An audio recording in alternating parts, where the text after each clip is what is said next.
sisters in the back. That's her other niece. And so I'm telling her, hey, you're going to get in trouble today. But I just like to thank God for all of you, like my aunt said. But I won't go any further without first giving God glory. So I want to take this time to just pray and to invite God to be here with us on today. He's already here, but I just want to welcome him in. And so if you guys don't mind, I'm going to just begin to pray. You can bow your head, you can pray with me however you feel, but I'm going to do as God is calling me to do. And Lord, we just thank you right now for your beautiful presence. Lord, we thank you just for this vision that you have given to me, God. Lord, I thank you for being the awesome Father that you are, Lord. And I thank you for even seeing me fit and seeing me worthy to birth this through me, God. Lord, even though I didn't know what all it would look like or what it would be like, God, Lord, you know. You know the minds, you know the hearts that you desire to change, to transform, to reach on today, Lord, and even moving forward. And Lord, I just thank you for being the awesome Father that you are. Lord, I thank you for every mind and every heart that is here. I thank you for us all being open and receptive of what you desire to do on today, God. And Lord, I just want to be careful to give you all the glory, the honor, and the praise on today, Lord. And Lord, I thank you for touching every panelist's mind and heart on today, Lord. Lord, help us to be in a place to just allow you to move as you desire to move on today, Lord. And even as the guests begin to ask questions, God, Lord, let no one be afraid to ask a thing on today, God, Lord. And we just thank you for it, Lord. In Jesus' mighty name I pray. Amen. Amen. So, what I first want to do is just share with you guys a little bit about how we even came to today. And so, starting off with my brand and, just where we are today, it started with my testimony. It started with me, going through some things in life. And with that, God had me to write a book. And the name of the book is called Desperation to Faith. I thought I was just writing a book. I didn't think it was going to be anything else. If I'm honest, it took some of my church family and family members to push me to even do it because I was like, I hardly like to really have to read certain books. So you talk about writing one, I'm like, no. But one thing I do have a passion for is, journaling. I remember from a small girl, I would always have a little diary. I got like 3, 4, or 5 of them still from years ago with the lock on there or a code. And I would just write, whatever was in my mind, whatever was in my heart, I would take the time and I would write it down. But I didn't know that was going to later turn into me writing a book. And I would say books to speak moving forward because I know there's more to come out of me. But Desperation to Faith came about from, like I said, from my testimony and from me writing my book. I'll share my testimony because I know there's some people in here that don't know my testimony. In 2011, I went to my doctor and I was diagnosed with sexually transmitted infection. And my doctor told me this was something I would have to live with for the rest of my life. I would never be able to get rid of it, etc., etc. And I was at the age of, I want to say 17. And so I was devastated, like most people hearing something like that. It didn't come from, it was fornication. That's just, to be plain and simple, it was fornication. I was sinning, something I shouldn't have been doing. But however, I wasn't a girl that was out, messing around with different guys. I had a boyfriend that I thought loved me, and life happened. And so, from there, I began to seek after God with all of my heart because I knew no one could help me with that situation but God. And it wasn't like I wasn't aware of God or who He is because I was born and raised in a ministry that operates in miracles, signs, and wonders. So I knew and I understood that I could be healed, but I knew I had to get to the healer. And at that time of my life, I wasn't, I knew of God, but I wasn't in relationship with God. And so I knew I had to change up some things in order for me to properly get in relationship to receive my healing. And so that's what I did. And during that journey, of course, God stripped and did other things because a lot of times, we will focus on the one thing that we want God to do, but God has an ultimate goal, which is for Him to have a relationship with His people. And at that time, I wasn't thinking about the relationship. I was just thinking about my healing. And so as I continued to pursue God, God continued to strip things off of me and begin to change my life around so much that my family and friends, I'm sorry, I'm going to cry, my family and friends see me today, and it's like it's a total 360. And so I just like to truly thank God, for changing my life around. And in 2018, I went back to my doctor and got retested, and I am completely and totally clear of any STI. God has completely and totally healed me. God has completely set me free and delivered me. And so I like to thank God for that. And it's funny because this morning I had to get my hair done, and it was a young lady I had never been to before. But I felt led to go to her, and she needed my testimony this morning. And so I want to share with y'all to never be afraid or shy away from sharing what God could use to help somebody else. Maybe your testimony may not be exactly like mine, but God could use whatever it is that you've been through and help somebody else. So that's my testimony. That's how Desperation of Faith came about. Now I'm going to share with you guys the logistics of Desperation of Faith. Desperation of Faith is a faith-based nonprofit organization that helps bring men, women, and teens to mental and spiritual wealth. The purpose of Desperation of Faith is to help men, women, and teens who have been broken mentally, spiritually, and emotionally to become whole again. This organization equips people in their transformation to be renewed into who God has called them to be. This organization is for people all around the world to find their purpose and to walk in it confidently, boldly, and unapologetically. And so our mission is just to equip these men, women, and young teens to get in a place of being whole. When we were first born in here, in this world, we didn't have all the scars and bumps and bruises that we have today, And rather if it be a small one, maybe it's just you need to forgive somebody, but there's a hurt there. And God gave me Desperation to Faith as just a change, bringer, for people's lives, to help them transform their lives and bring them to a place of having a relationship with God. So not only is it a testimony, but God has helped me to now bring it in a place of being a nonprofit that I can help other people receive their healing and receive being in a place of wholeness with God.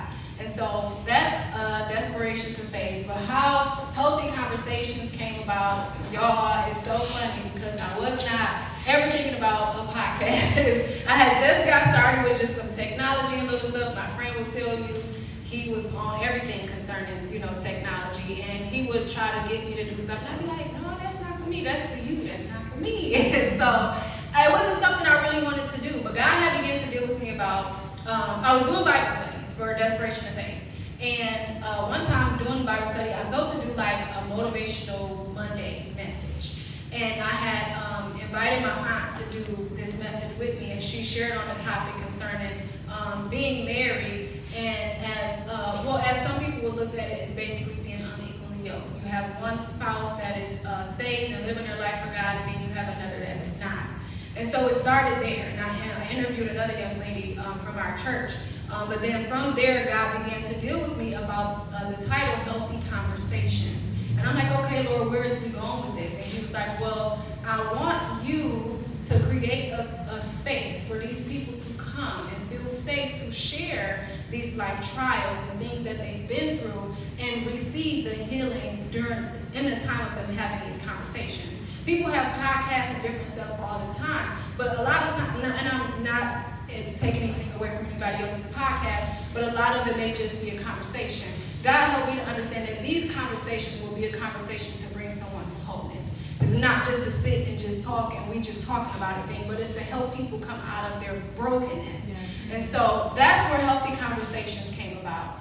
And so at this moment, I want to just take the time to introduce our first panelist, Centra, and just have her come and sit up here with us as we go along and continue to introduce the rest of the panelists. Her name is Centra Smith. She is an overcomer of sexual abuse, promiscuity, and has been transformed by the power and love of the Father. She laughs loud and tends to enjoy the simple things like singleness, peace of mind, and long drives. She's a born creative and storyteller.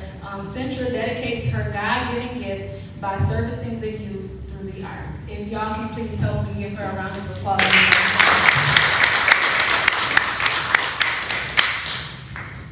Okay, so now this next young lady that that God began to deal with me about inviting to be a part of this panel. Her name is Ronquel Baugh. But let me tell y'all. So mind y'all, God gave me Centra, and then, I shared with her just that brief little bit. I didn't even have the whole vision yet, So after I shared with her, what God gave to me and invited her to come and be interviewed for my podcast, I'm thinking it was just going to be, like a video screen or something like that. We didn't know it was going to be this. And so after that, I began to pray some more, and then God began to deal with me about launching the podcast. And so I'm like, okay, Lord.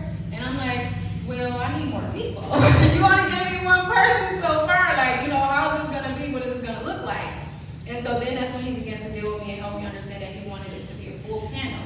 He gave me the title, which is Single and Whole. And then he began to deal with me about Katrina. Katrina is one that I like to think I have a very special relationship with. We started off, of course, her father is the apostle of my home church. But my grandmother started at this church, when I was a very small girl. And so we've known each other since I was a small girl, but I think over the past year, we've grown our own personal relationship.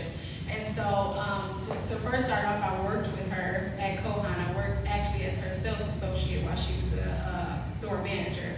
And so at first I wasn't sure, like, what type of manager is she gonna be, Jesus? Like, I don't know. But she was actually lovely to work with, despite what her siblings believe. She is a wonderful person to work with. One thing that I love about her is the work ethic.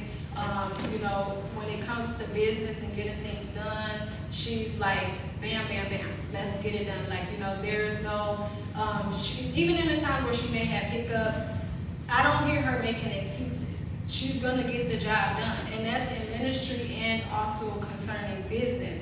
And so that's one thing that I really have always adored and loved about her. We went on a missionary trip together. It was a lot, y'all. But I'm going to go ahead and introduce her. Her name is Ronquel Baugh. She is an ordained minister under Keith Baugh Ministries. She has traveled around the world and ministered the gospel from big arenas to small villages. She has dedicated her life to spreading the word and living the word. Can you guys please help me give her a round of applause?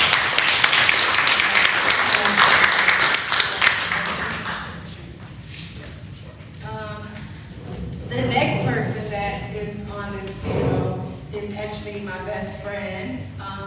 It was a no-brainer for me adding him to the panel, but I did want to make sure that I was prayerful as far as who God wanted.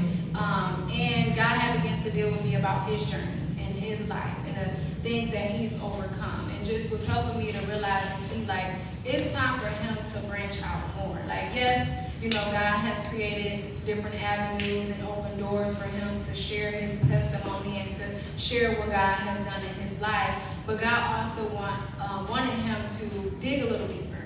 And so today I'm pushing him as God is pushing him to dig a little deeper. So I won't say too much more because I could write a book, but the man's name is Gabriel Baugh Redmond. This man of God ministers, raps, produces, and is also a content creator. He strives to bring people to Christ with love and creativity, and is someone you want to look out for on the rise. You can catch him spreading the gospel on his personal podcast, multiple social medias, and starring as a guest on others' platforms. Can you guys please help me give him a round of applause?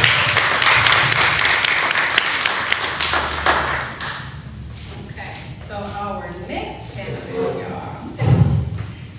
When I say, okay, so he told me he didn't give me no problems, but he gave me some problems. Like, it was like pulling teeth. And I'm like, come on now. You can talk, you can preach, you can testify. I don't know why you acted like this when it came to being on this panel.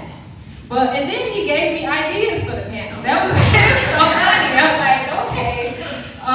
But Jonathan, I look at as I would say an extended uncle, only because it's not by blood, but you don't always have to have the same blood in your veins to look at someone like family. And it started, of course, with my Aunt Tish, his sister.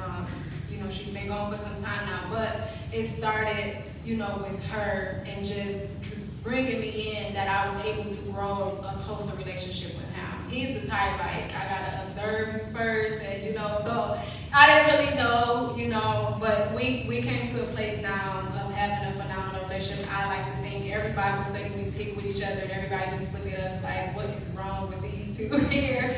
But he's a phenomenal man of God, awesome in sharing the word and just doing the things that God has called him to do. And one of the things that God dealt with me concerning him is just like I said, also pushing him out even the more concerning his ministry. So I'll go ahead and share his bio. His name is Jonathan Lane Hart. He's a psalmist / Christian recording artist who has been born again for over 30 years now, and his stage name is John Paul. If you guys can please help me welcome Jonathan up here to the Now, our very last but phenomenal man of God as a panelist is my pastor, Pastor Keith Baugh. He is an amazing man of God. I had to observe and take a step back because I always rave about his father, my apostle. But I was like, I don't always tell Pastor my thoughts on how I feel about him being my pastor. But I absolutely adore him as a pastor. He is one that is a gem, just like his father. You don't get it like him all the time today. It's very rare. But he's someone that is going to preach the gospel, live the gospel, share the gospel. And the thing about it is, he's an introvert. He doesn't really talk too much, don't really care to, do too much mingling. But when it comes to the things of God, I have heard no excuse. And so I just like to thank God for him, and I thank him for being a part of my life and my journey, pushing me out. So I'm going to go ahead and share his bio, then we're going to introduce him, invite him up as well. Pastor Gino grew up in the ministry that was founded by his father, Apostle Keith Baugh, and his late grandmother, co-pastor Patricia Baugh. As a young child, he had experience of traveling with his father, learning and witnessing firsthand what can happen when you have faith in God. While he is a talented singer and skilled chef, he answered the call in May of 2015 and was ordained as pastor. His passion for ministering the word is a byproduct of his continuing pursuit of Christ. If you all can help me give my pastor a round of applause.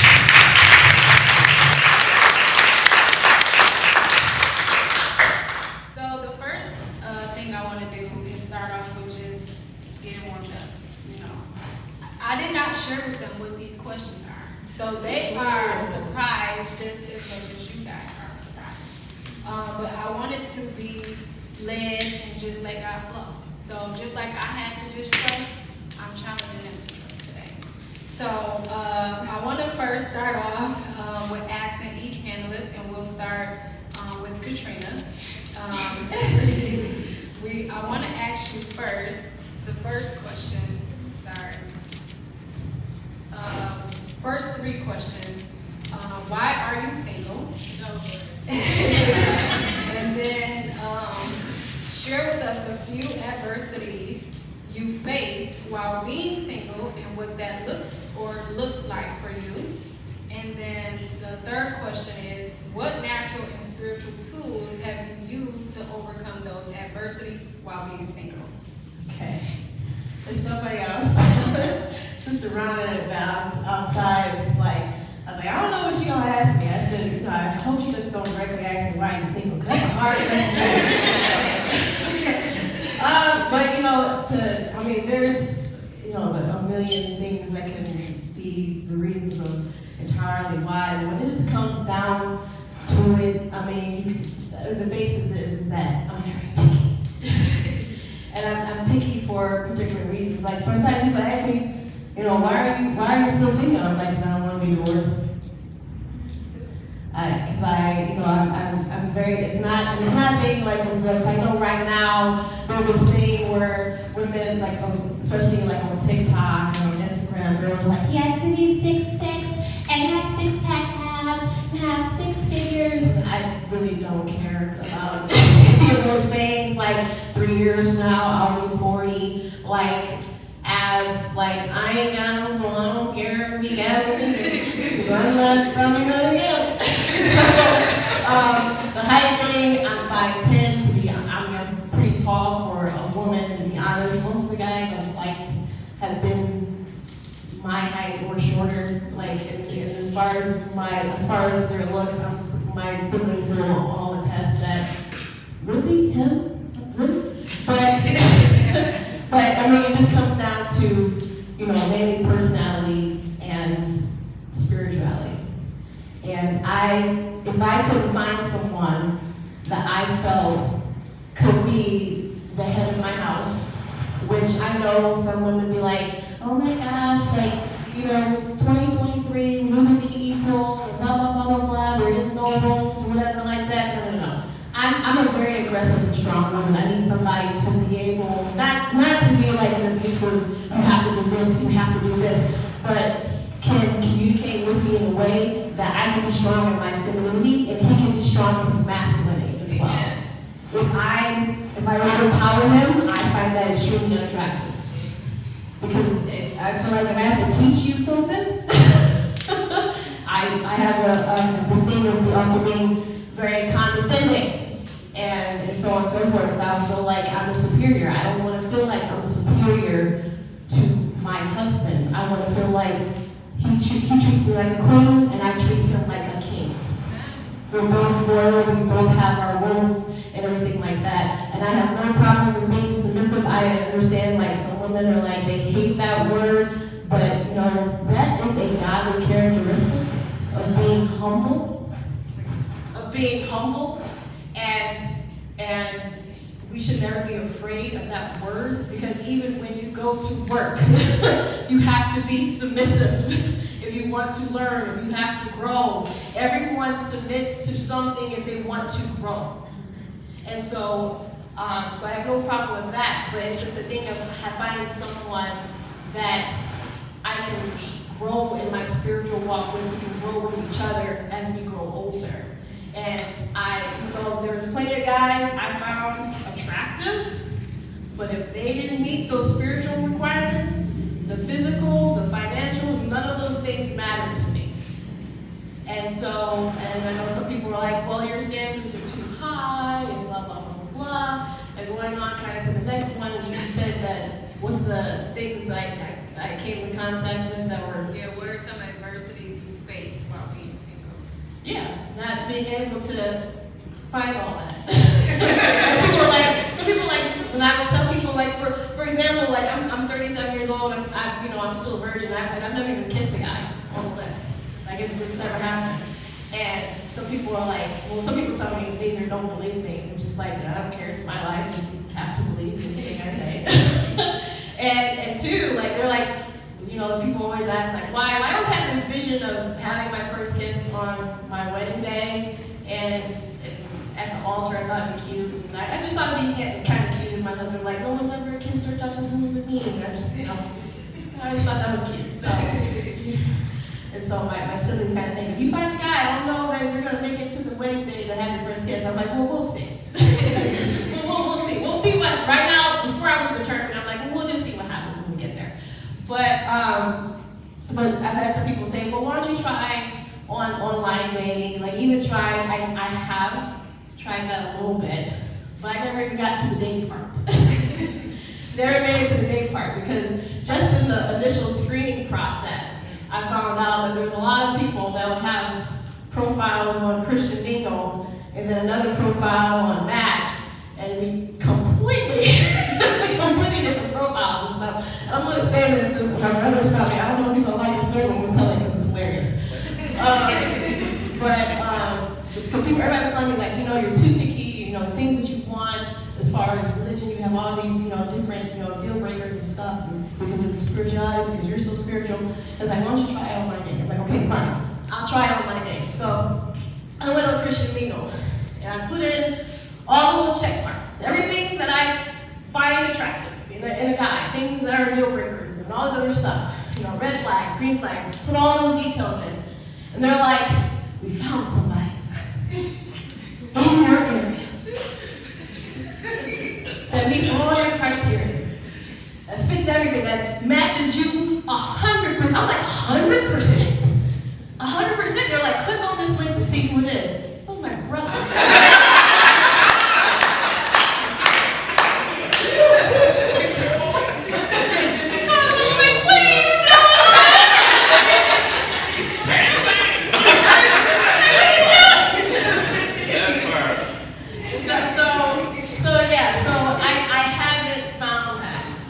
Some people are like, well, aren't you scared of not finding it? And I'm just like, no, because I am contented. That's kind of going into the third one, right? What natural and spiritual tools have you used to overcome those adversities? Okay, yeah, good, right, okay. So just, I found myself completely in the presence of God. People are like, well, aren't you afraid of being lonely? Well, going into loneliness or depression, I believe those are spiritual things. And if I have fullness of joy, I won't fall into those things. And I heard somebody say, I'd rather deal with having to deal with the spirit of loneliness from time to time than be stuck in something that's hell. Yeah. And so I would rather, if those things come on me, I just start praising God. Galatians 5 says, you walk in the spirit, you won't have to walk in the flesh. Amen. And so I try and be as, content with the Lord. Adam didn't know that he needed a wife because he was in the presence of God. That's good. He was completely in the presence of God. And God was the one who said, I'm going to give you a wife. Mm-hmm. And so I just feel like, I'll keep my eyes open. If he comes, he comes. But in the meantime, I'm going to follow the word, do what the word calls me to do, and walk in the fullness of God and in the presence of God until God says, this is your husband. Amen. Here is your God. Amen. Until that happens, I'm just content with the Lord. Amen. I'm going to ask Central.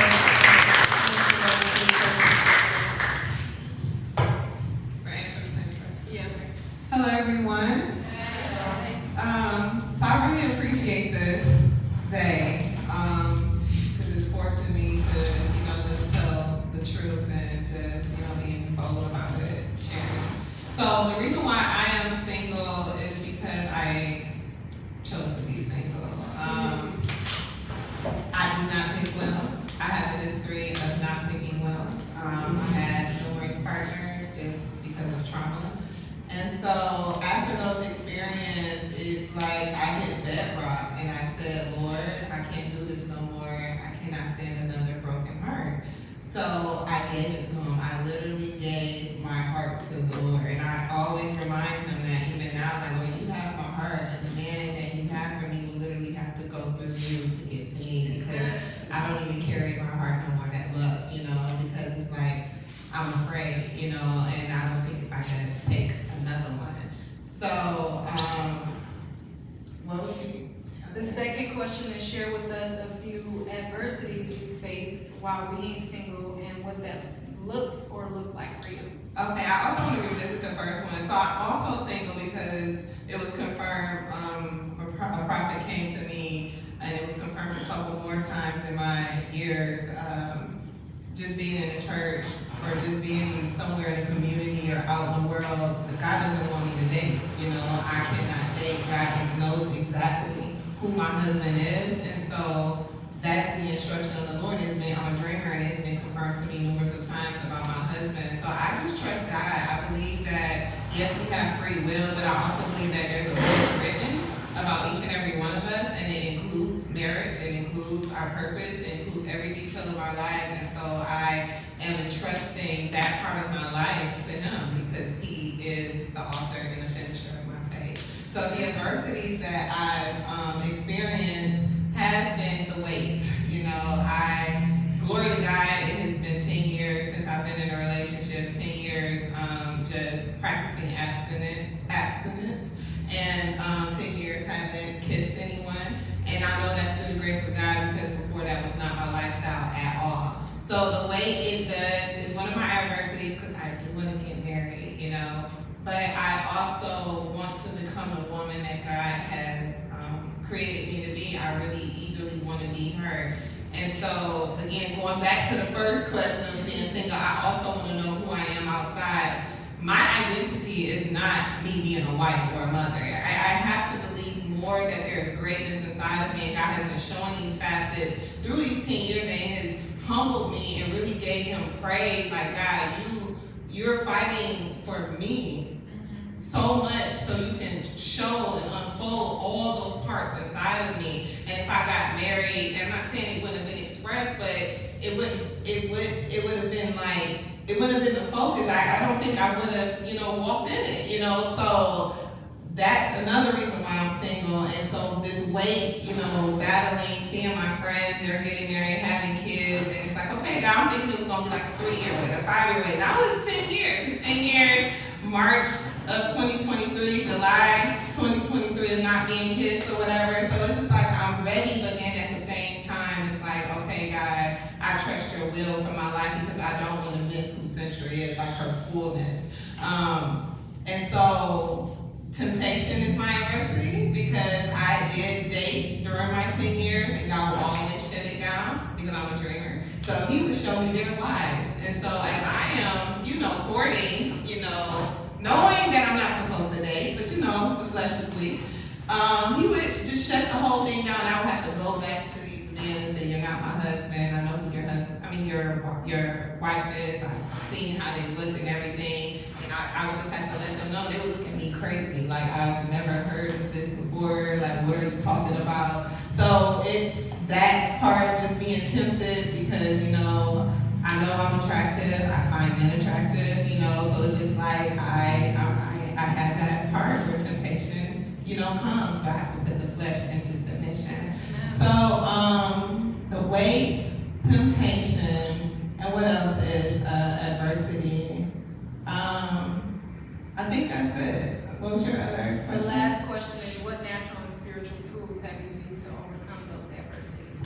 God, he's my best friend, so I'm very honest, like, when I'm very honest, I'm very open to God, like I'm talking to you all, just I'm talking to my friends, I tell them how I feel, like, Lord, I want to get married, Lord, those times where I'm just feeling a different, Lord, I really want to experience this, wanting to be intimate, so I tell him, and he gives me the grace, like, I'm very open and candid with my conversation, because if you are my God, and I'm not talking about the God in the church and the four walls, I'm talking about my relationship. If you are all these things, it says that Jude, now unto him who was able to keep me from falling, and to bring me before his presence faultless.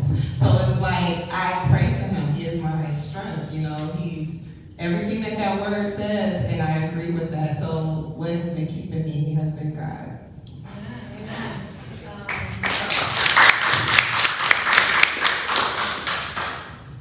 Yes. Well,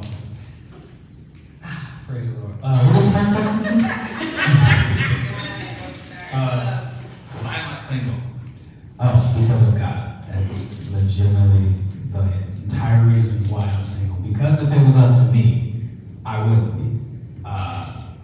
Which kind of leads into the next question is, what are my adversities?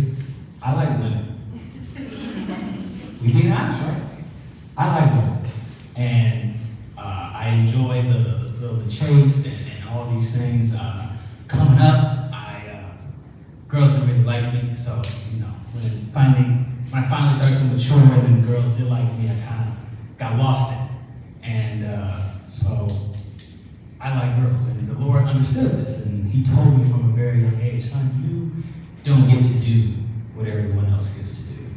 And I've certainly had my stints with dating, similar to Century. The Lord told me, I don't want you dating at all. There was a time actually, I think it was around 2013, 2014, the Lord told me, I want you to go on a fast from girls. I was like, I don't know how to do that. I mean, I see girls every day. I don't understand how you expect me to fast from them. But, she said, no talking to girls, no dating, none of that. And so I was like, all right, cool. I was good for about a good 3 months. And the devil hears the same words that you get.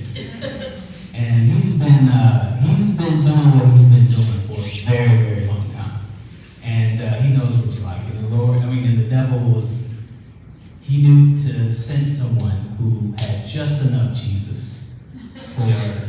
me to.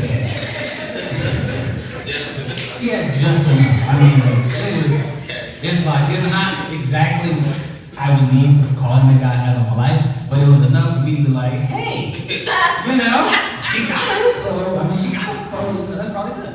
And long story short, it didn't go the way that I wanted. And well, the Lord told me, son, you know, if you don't listen to me, there's going to be baby mom drama, and I'm sure you don't want that.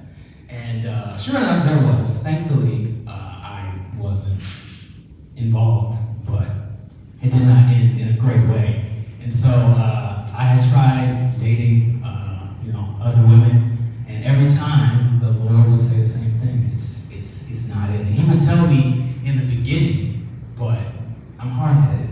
So we will put that as part of number 2 too. I'm stubborn, and I can be hard-headed sometimes. And the Lord is good in having patience with me, but He has been able to reveal to me the struggles that I have and help me to overcome them by staying focused on Him, learning who I am in Him, understanding that the person that He does have for me, and again, similar to Central, He said that there's one. There's no plan B for you. There's no, you go to church, and I see these things on social media and things like that, and they say, if you want to find someone, you got to go out, you got to date, you got to, get out there. And so I'm like, cool, that, say less, I'm out here. And the Lord's like, get back in there. so it's, for me, the Lord said, the person that I have for you is a gift. It's a gift from me to you. And I don't want you spoiling the gift with your plans. And so ever since He's told me that, I have completely just like, all right, cool, I'm shutting it down. And there are weak moments, there are times where you'll see a pretty young lady. I have been blessed to travel and do missionary work, and I've been to a few countries, and there have been times where I've been in those countries, I was like, wow, that is a beautiful young lady.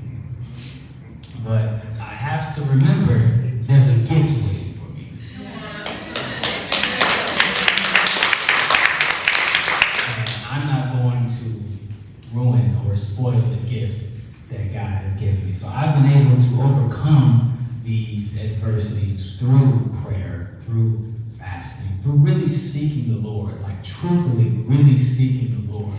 And when you're able to come to a place where you say, you know what, I'm going to put aside the things that I want. I'm going to put aside my desires for the Lord. Let me just see what you want. Let me just find out. Let me just see what it is that you want from me. And then once the Lord reveals those things to you, you start to look at the things that you did want as second rate, as this doesn't even compare to what God has for me. And so in doing these things, I've been able to really see who I am as a man. And then the other thing you learn is you start to realize the people that you thought that you liked, that you thought that you wanted, really don't line up with who God has called you to be. That's right.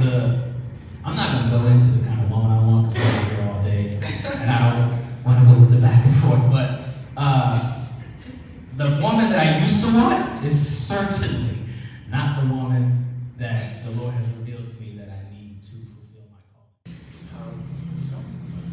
There you go. Okay. Well, I guess the easiest answer that I can give as to why I'm single is I have 6 sisters.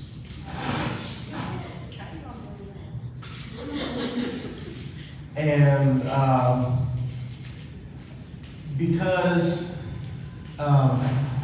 the thing about having that many sisters is that there's a filtering process that another woman has to come through. Because if I bring another woman into the house, it's like, who this chick? Automatically. And so I could be talking to somebody, and it's been situations where I've been talking to this girl, she wasn't coming around, and so then one or two messages like, nope, she ain't the one, that ain't it. And then when you come out, it's right, that ain't it. It's like, I told you that ain't it. that's the simplest answer. The more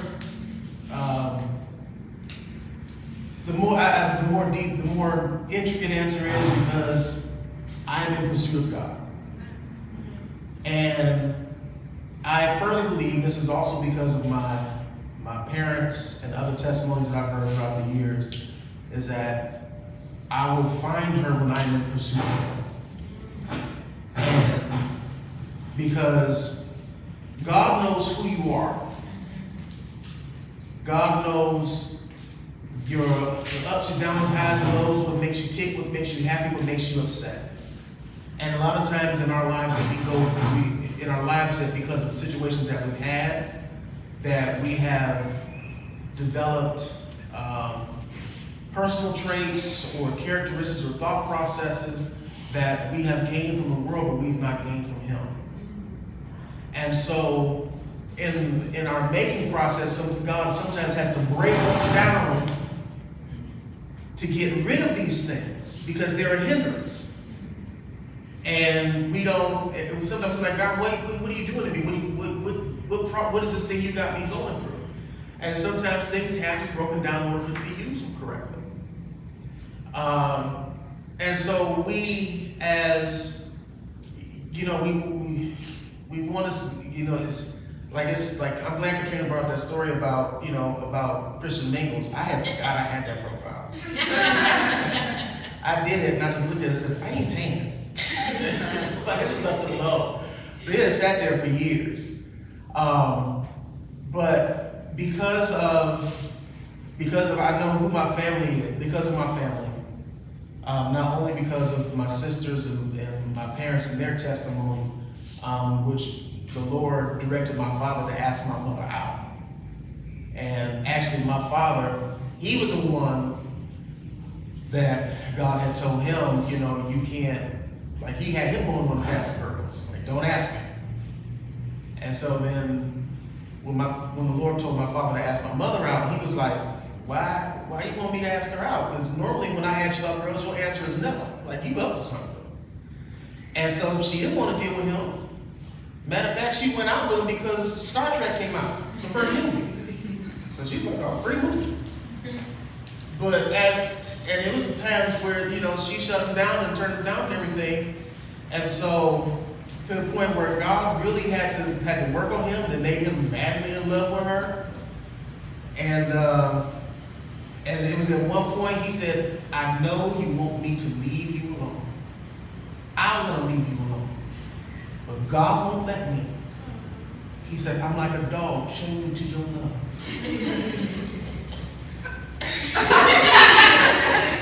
It worked. And so, years later, we're all here.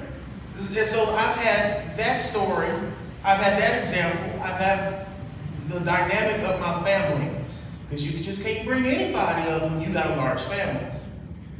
And so,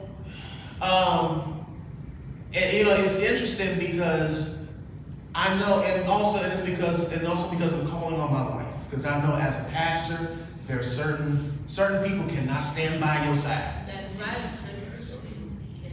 We have examples of, it was my father's pastor, his first wife. Like she split the church like 3 times. Because of her attitude and stuff.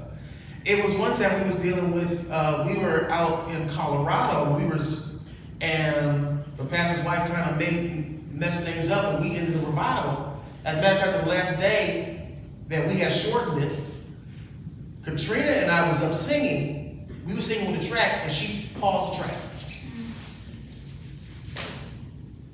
Me just paused the track, trying to mess us up. But then we was good enough that we can just, we played it off. Shake Shake it. And so I understand that there has to be the right person has to be by my side. And I know that I can't pick her. God has to pick her. And so, so I know that God has to pick her. And so then I have to rely on him because he knows me. When, and there was times in my life where I didn't know what I was going to do, what I was supposed to do, but God changed my life completely around. And I can say now that I'm happy, but doing what God has called me to do. And it was never a thing of, out in the streets, out and about, or anything like that. It was just, I had my own ideas and plans and purposes for my life that I had attached to what I knew God wanted to do in my life. But God got rid of those attachments. And so I know it has to, so I know if for my own personal life, God had no purpose for me, I know He has the best choice for me. And so much so, because we all have preferences and stuff. So you got, whether it's, we have, racial preferences, kind of color, hair, eyes, height and everything like that. I trust God. I got to the point where I trust God so much that when I have a dream that I'm married, and her face is blank, but then her skin tone and her hair changes constantly. Because it doesn't matter to me. Because I know God knows exactly who I'm supposed to be with. I'm the oldest person on this panel. I'm single because of me. I've been through ebbs and flows of different seasons of, I was looking, but I wasn't ready. And I know within myself, are you ready to bring someone beside you to lead them? When you lead them to? So, and then I had crutches in my life where, then I noticed, I said, Jonathan, you're selfish. You're gonna bring somebody because you want everything your way, when you want it, how you want it. And so I was content in being single. And then life happened, my sister passed, and I was like, wait a minute, who I'm gonna talk to every day? I think I used her as a crutch because I could call my sister and we talk about spiritual stuff.